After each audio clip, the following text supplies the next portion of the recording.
Os alunos, hoje são 12 de novembro e nós vamos começar a estudar em língua portuguesa a unidade 5, reportagem, ou seja, um novo gênero textual. Nós estudamos até ontem o artigo de opinião pré-adolescente a criança. E lembram que eu falei sobre um artigo de opinião? É um texto onde o autor, trata sobre um determinado assunto e nele ele dá a sua opinião, ele dá a opinião dele, ele escreve, ou ele escreve a opinião dele, ou ele fala a opinião dele, tá bom? E você que é o leitor, pode ou não concordar. Mas agora nós vamos estudar um outro gênero, a reportagem. Nós vamos observar as características de uma reportagem a partir de agora, tá bom? Então, olha só, nesta unidade você vai ler e interpretar a reportagem, certo? Estudar recursos empregados na reportagem, produzir uma entrevista, não vai ser possível, porque nós estamos no ensino remoto, estudar verbo, tempos e modos, que nós já estamos estudando, e estudar advérbio e locução adverbial, tá bom? Então, criança, olha só. Veja aqui essa imagem, a criança está com um jornal, é isso, sendo acompanhado por uma pessoa adulta. E aqui, uma outra criança também está comprando, um material, um noticiário, tá bom? E na televisão está passando um jornal. Isso.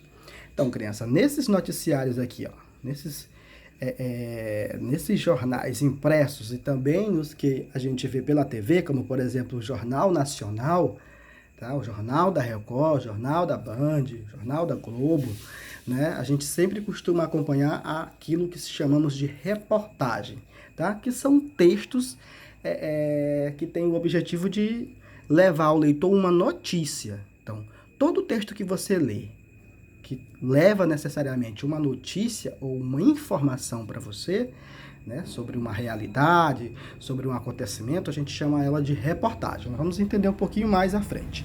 Então, como você fica sabendo do que acontece em sua cidade e no mundo? Olha, eu sei o que acontece na minha cidade quando eu, por exemplo, acesso, vejo os jornais na TV da minha cidade. Então, quando eu, por exemplo, assisto ao programa do Canal Aberto, do Marcílio Gonçalves, ou ao programa Coroatá na TV, do Antônio Silva, ou até mesmo o programa do Pacheco, eu vou, consequentemente, saber do que acontece na minha cidade, as notícias policiais, as propagandas, os acontecimentos do dia a dia, não é isso? Eu vou ficar informado, ou seja, a partir dos jornais do município. Se eu quiser saber de coisas do Brasil inteiro e do mundo, eu posso assistir muito bem ao Jornal Nacional, com o William Bonner e a Renata Vasconcelos. Ou então eu posso acessar a versão impressa, ou seja, a versão dessa forma, de algum jornal do Brasil. Ou até mesmo a revista Veja, isso, a revista Isto É. Nelas eu também vou ver várias reportagens e vou me tornar uma pessoa informada, certo? Você se considera bem informado sobre diversos temas ou só sobre assuntos do seu interesse? Por quê? Bem, eu particularmente, estou falando por mim, eu gosto muito de me informar sobre diversos assuntos do nosso cotidiano, Então, eu acesso esses jornais, eu acesso também a internet, que é um meio de comunicação nos dias de hoje, tá? E eu gosto muito de saber informações sobre o esporte, eu gosto muito de acompanhar o Campeonato Brasileiro, eu gosto bastante de saber também sobre política, tanto do município quanto a nacional. Eu sou muito adepto, desse tipo de notícia, Eu gosto também de estar informado sobre filmes, lançamentos de filmes, etc. Não sou muito envolvido ou tenha interesse de saber sobre culinária, por exemplo. Mas tem gente que gosta de saber sobre culinária. Então, por exemplo, ele vai lá assistir ao Mais Você com a Ana Maria Braga, por exemplo. Então, assim, os noticiários têm várias dimensões, que podem levar a melhor notícia, aquela que te agrade, aquela que você goste, até você, tá bom? Então, observe a cena. Você acha que os personagens são bem informados? Como você acha que eles ficam sabendo das notícias do Brasil e do mundo? Eu acho que eles são bem informados porque estão lendo jornais, tá bom? E também tem aqui uma televisão com um jornal. Caso ele não queira ler, ele pode se informar aqui a partir do jornal na televisão, certo? Ok? Agora nós vamos ler uma reportagem, observe ela, tá bom? Aqui tem umas informações,